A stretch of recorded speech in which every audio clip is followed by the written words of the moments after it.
Greenwood-Perey. We're here to remember him, his crazy laugh, his caring heart, and his mathematical mind, his total disregard for conventions and social norms. Bad Francis, no treats. That's an inside joke. You can ask our family about why that is. Why we said that. No treats. So thank you, Francis, for wearing 2 pairs of glasses on your forehead, on your nose, for wearing the same, your favorite coat, no matter what the season or the occasion. For being passionate about a few things, a few great things, and sharing those passions with us. Thank you for being there, being here for Claire, all the way to the end. And we're always going to remember you as a Parisian. He was really had a strong attachment to that place, even though he lived here. And, you know, the proof of that attachment is the number of books in his library about Paris. So I'd like you to hold this book and pass it around. Just pass it along. And you need to know about France in the Middle Ages. Time to read up. And when the internet came around, then he could just print pages off of the internet about Paris. So he was a Parisian. He took us on some pretty interesting Walking tours of Paris. Was he the one who made the laminated map? Yeah. That's how seriously he took it. He was one of the reasons he was so attached to Paris is because he was the grandson of Marcel Poet, who was a famous historian, and he was an urban anthropologist. He kind of invented the field of urban history. And Francis loved the things that he did. One of them was sitting on the water. Like that. We won't miss that. He's a sailboat. Sailboat would be better, quieter. So Francis was also a brother. He took special interest in his youngest sister when she was finally ready to be with her siblings. This is a photograph of her with Francis and her other siblings. So he was ready to be her brother when she needed one. Francis was a physicist. So if you know anything about physics, you can say that. Even if you don't, you probably heard about it. And if you need any books on relativistic quantum mechanics, there's plenty in there in both languages. Group theory. Yeah. Lots on group theory. Yeah, he was, when I was here in August before he passed away, he showed me an article from the Union Carbide Fellowship, when he became a fellow, and it summarized kind of the high points of his career, and he was very proud to show me that. And even though I haven't worked enough in that area to understand really what he did, I feel like he left an impact in his domain.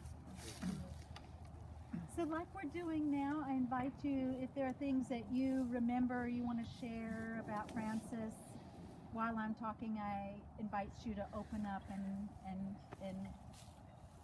share that with all of us. Francis was also a sailor. It was something that he really cared about deeply. He was a carpenter. Oh, you want to talk Well, about I was going to say, when I first met Christine many decades ago, and the first time I came here, where that shed is now was a bare hull on West Sail 32, right? Yep. And as you said, carpenter, I remember him up there trying to bend teak into the deck. And if you go into that shed, you'll see just an amazing number of tools from that. And what really impressed me about this was that he was a man of audacious projects. You know, once he got, I'm with, the rest of my family and not truly understanding his contribution in the realm of physics, but in the realm of saying, I'm going to go sail the world. How many people say those kinds of things? But he did it. Crossed the Atlantic 3 times. He sailed back to the Caribbean, and we were able to go down and meet him and Claire in Jamaica in 1976, when we could finally be relatively sure that Bridget wouldn't jump off the boat. Oh, I did fall off the 96, boat. 96. I fell off the boat. The hull was made in '96. Yeah. They told me, wear that life jacket. I didn't want to. I Funny. was in New York working, and I was sitting in the president's office of one of the big companies I worked for, and the Sail magazine sat on his desk because he was a huge sailor, and Francis was in that book. Really? Huh. Cool. He had started his journey, and she said, "Oh, you know him?" I said, "Well, yeah, he's our next sailor." Really, he made Sail magazines. He was very well known in his. Yeah. Oh, I didn't know that. I didn't know he was published that way. The Rolling Stone. He also built part of this house. He built the addition that became the kitchen, and he built the addition on the other end that became his office. And Applied novel construction techniques. Did he really? Well, Right forehead. I do remember something about the angle on the addition not being correct, and so he hooked up some cables and kind of wound them tight to try to pull the quadrilateral into the right angles. Engineer. Engineer. He was an engineer. Cut his finger off. Well, that's another. Almost. What else was he? He was also a puzzle solver. He loved puzzles. He loved puzzles and mathematical puzzles and Sudoku and who's a good catch here? Anybody can catch that? Oh, wow. Softball? But he couldn't quite finish the. So I moved into this neighborhood, and Francis through Kelly found out that I worked in Excel and I was like math. Well, you know, I don't have Francis math in me. So the next thing I know, he's like, "Oh, I signed you up. You're going to a class at Oak Ridge. When is that? Wednesday at 10:30." Okay, so here I am with all these retired Oak Ridge scientists learning how to do Sudoku puzzle solving in Excel and things in the Gregorian calendar prior to 1900, because Excel doesn't do that. And I'm like, okay, let's go. Way over my head. So puzzles were definitely part of his. He wanted other people to be involved in puzzles, too. Good that you brought up Oak Ridge, because he was also I don't know if he liked driving, but he did a lot of driving. And he was aggressive driver. A lot of driving. So here's his driver's license. I'll take the book back if you want to put it on the table. He should have. Safe driver on there. I don't know if it is like in Tennessee, but in Alabama you have your boat license on your driver's license. Is that? Oh, is a boat license on there? No, they don't do I that. don't think they do that. See, in Alabama, you got to pass an exam on using boats and everything, and then you have that on the back of your driver's license, you know. So it's your boat and your driver's license. Yeah, water and land. I think when I was about 13, It's a Class D. the teachers brought sets. Oh, yes. So every year they would come to our house for Christmas. Actually, my daughter has boats. And Flossie would have a new She wanted to obsession. be able to do that. And I remember trying to like interest him in Christmas things, but he was like focused on the Vendée Globe. It was like sail race. I gotta watch it. And then one year he came and the obsession was set, which is this. Matching card game. It's a card game. It's a matching game that's very, it's very focused, and it's not what you would call a social game. Played in silence with your deadly enemies. So he loved it. He loved it, and we played it. We still play it. I have China with me because it's great for frightening your friends. You have them over and beat them.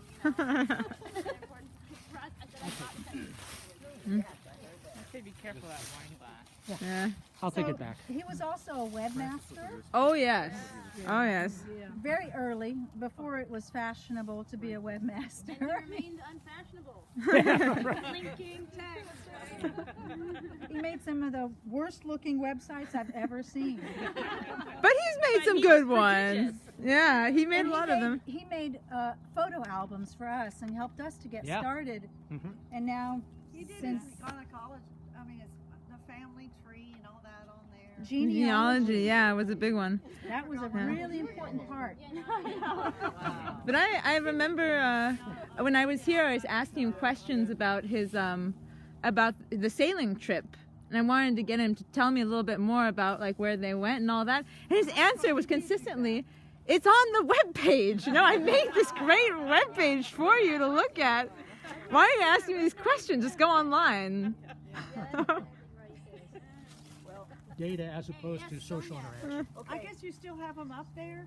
I mean, you're Yes, not gonna, yes. you're not going to turn them off. You're No. gonna leave it. Mm. Yeah. Sonia, go ahead.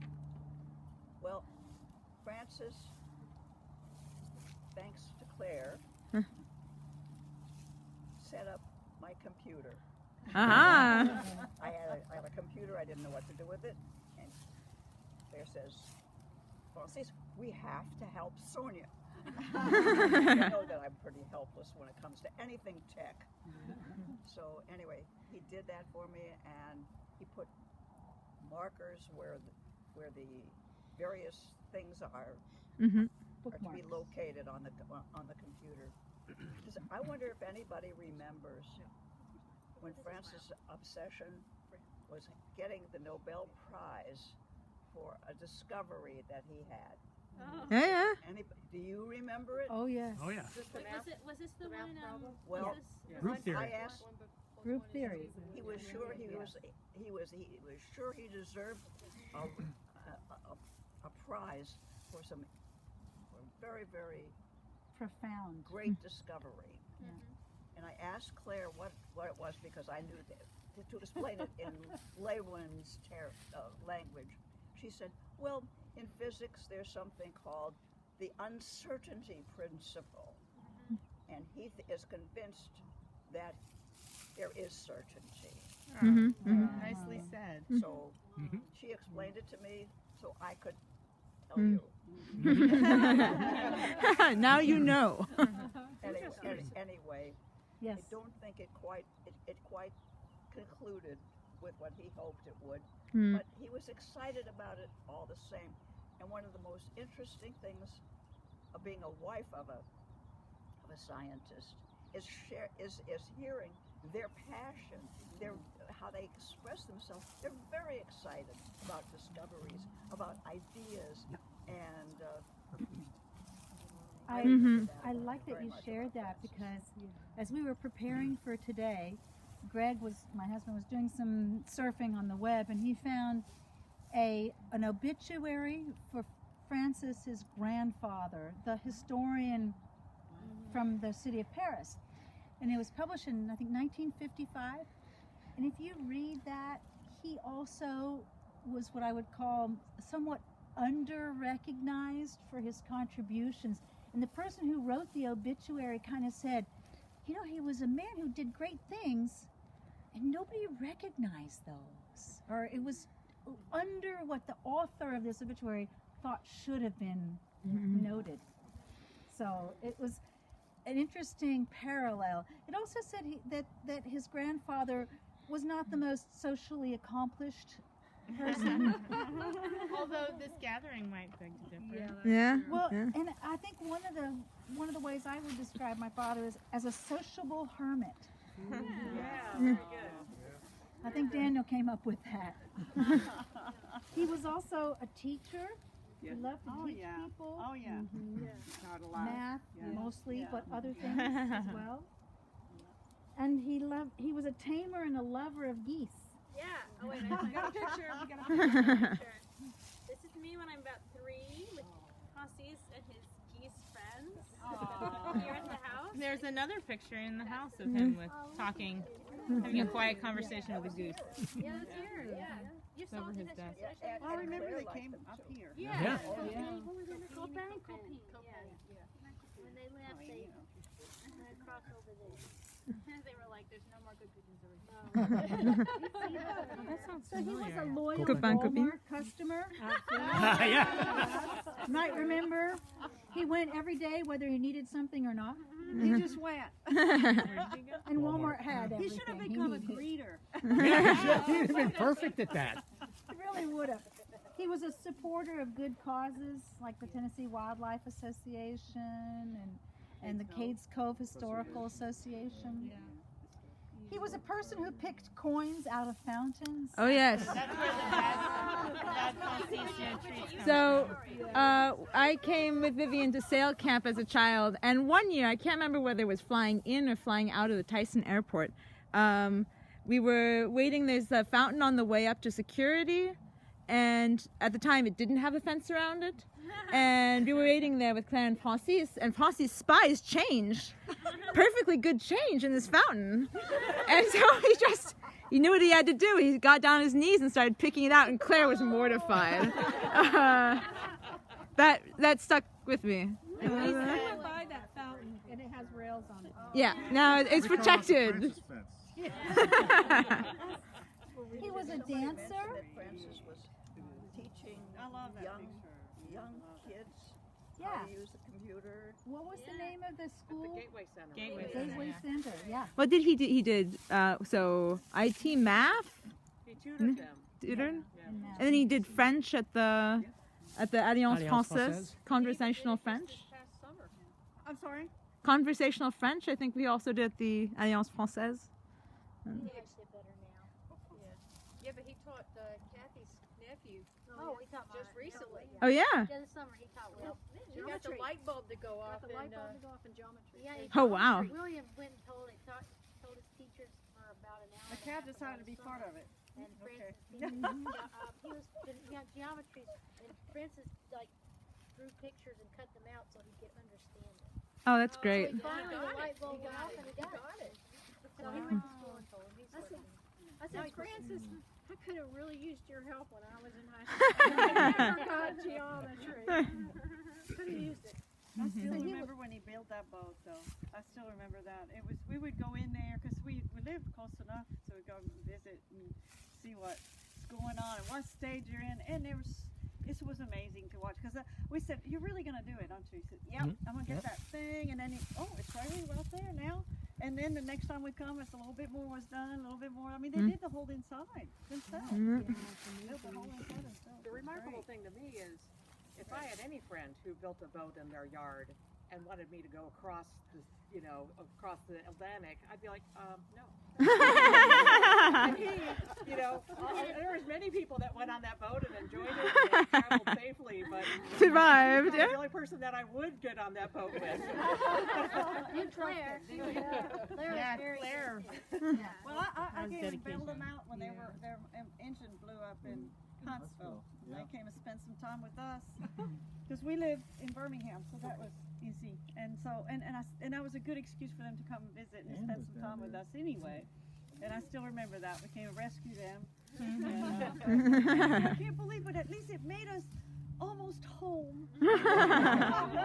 But they were able to make the motor work somewhat so they could get all the way back here. And I don't know They what rigged they up did an after outboard that. engine to it. Yeah. Yeah, the engine was dead. They rigged Oh, up an yeah. outboard Yeah. to a little. They just kind of frame and- made it so they could They could still go. It wasn't a fix.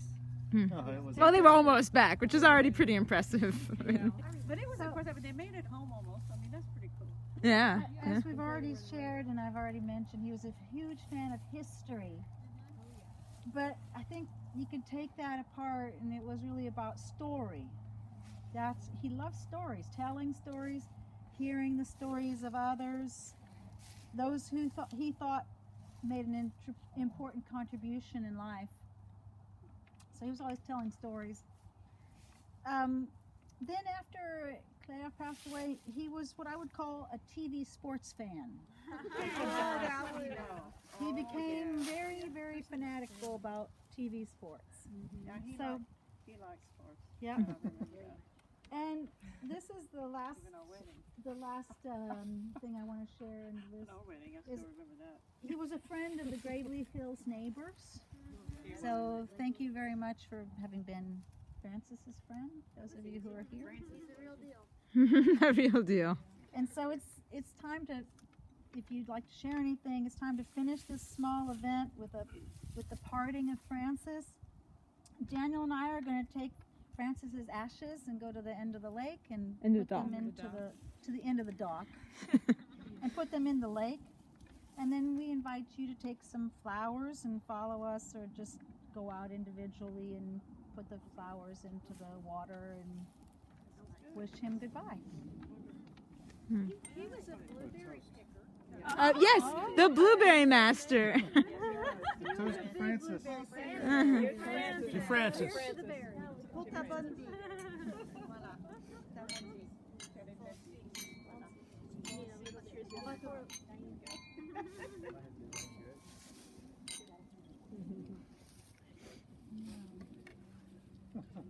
So Daniel, do you have the ashes? They're in the house. I didn't go all the way. Where are we supposed to go? Yeah, how do you want us to do this?